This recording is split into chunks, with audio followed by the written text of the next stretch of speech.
السلام علیکم دوستو، آج کی کہانی کا نام ہے کھانا چور۔ دانی کو مطالعے کا نیا شوق ہوا تھا، اور وہ بھی جاسوسی کہانیوں کا۔ دن بھر جاسوسی کہانیاں پڑھتے پڑھتے وہ خود کو بھی کسی جاسوسی کہانی کا حصہ لگنے لگا تھا۔ ان کی پرتجسس نگاہیں مسلسل کسی مشن کی تلاش میں رہتی تھیں، اور ہر شخص اسے چلتا پھرتا کیس نظر آتا تھا۔ اسکول میں اسپورٹ ڈے کی تیاریوں کی وجہ سے بچوں کا صبح کا وقت گراؤنڈ میں گزرتا تھا۔ کلاس میں داخل ہوتے وقت بچوں کی تھکن اور بھوک کا عالم ہی اور ہوتا تھا، اور لنچ بریک کا انتظار مشکل ہوتا تھا۔ گھنٹی بجتے ہی بچوں نے اپنے اپنے کھانے کے ڈبے اٹھائے اور باہر جانے لگے۔ ارے میرے ٹفن سے کھانا کہاں غائب ہو گیا؟ جعفر کی آواز آئی۔ کیا مطلب؟ عمر نے پوچھا۔ مطلب یہ کہ میرا کھانے کا ڈبہ خالی ہے۔ میں نے خود امی کو اس میں لنچ رکھتے ہوئے دیکھا تھا۔ اس نے مس فرزانہ سے شکایت کی۔ بچوں، اگر آپ میں سے کسی نے جعفر کا کھانا لیا ہے تو بتا دے، ورنہ ہم تلاشی لیں گے۔ مس فرزانہ نے خبردار کیا۔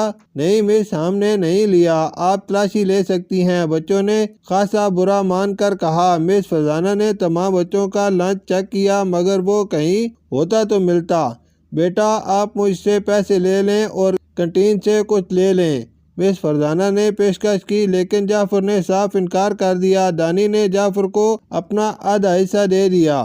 دوسرے دن حسن نے کھانا چوری ہونے کی شکایت کی۔ کون ہو سکتا ہے؟ آخر کون ہو سکتا ہے؟ دانی سوچ میں پڑ گیا۔ اچانک اس کے ذہن میں ایک خیال آیا۔ یہ امر چپڑاسی بھی تو ہو سکتا ہے، وہ سارے وقت کوریڈور میں گھومتا رہتا ہے۔ او، مجھے پہلے یہ خیال کیوں نہیں آیا؟ یہ تو سامنے کی بات ہے۔ دانی پرنسپل کے دفتر میں گیا اور کہا، مس، آپ کو پتہ ہے کہ ہماری کلاس سے روز لنچ چوری ہو رہے ہیں، اور مجھے پتہ ہے وہ امر چپڑاسی ہے جو یہ حرکت کر رہا ہے۔ اس کی ڈیوٹی ہمارے کوریڈور میں ہی ہوتی ہے، اس کے علاوہ کوئی ہو ہی نہیں سکتا۔ دانی نے پر یقین لہجے میں کہا۔ مس عادلہ کے چہرے کے تاثرات بدل رہے تھے۔ وہ بولی، امر ہمارا 20 سال پرانا ملازم ہے اور آپ کے والد کی عمر کا ہے۔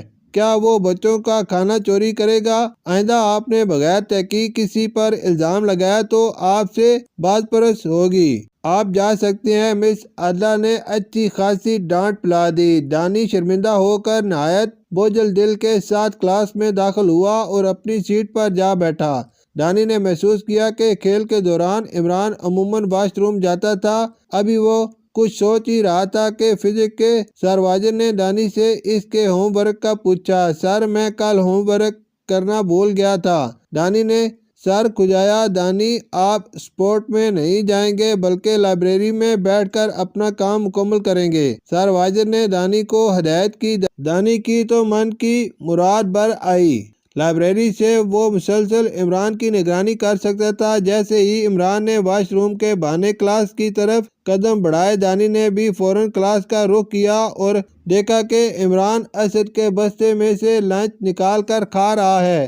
دانی سوچتا جا رہا تھا کہ کیا کرے، پھر اس نے مس فرزانہ سے بات کرنے کا فیصلہ کیا۔ مس، مجھے پتہ ہے کہ وہ کون ہے جو لنچ کھا رہا ہے، میں چاہتا ہوں کہ آپ اسے رنگے ہاتھوں پکڑیں۔ یار جعفر، آج میری امی نے کھانے میں بہت زبردست چیز تیار کی ہے۔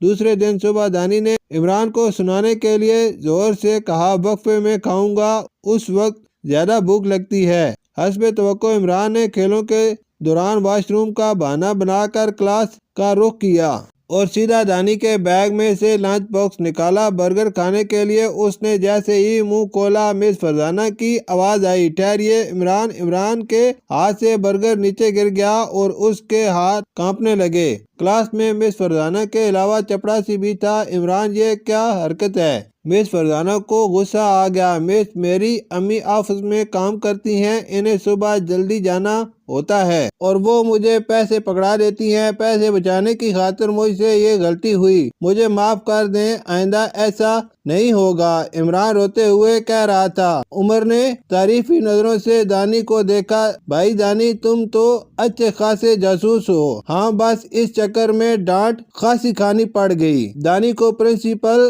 اور سر واجد کی ڈانٹ یاد آ گئی۔ شکریہ۔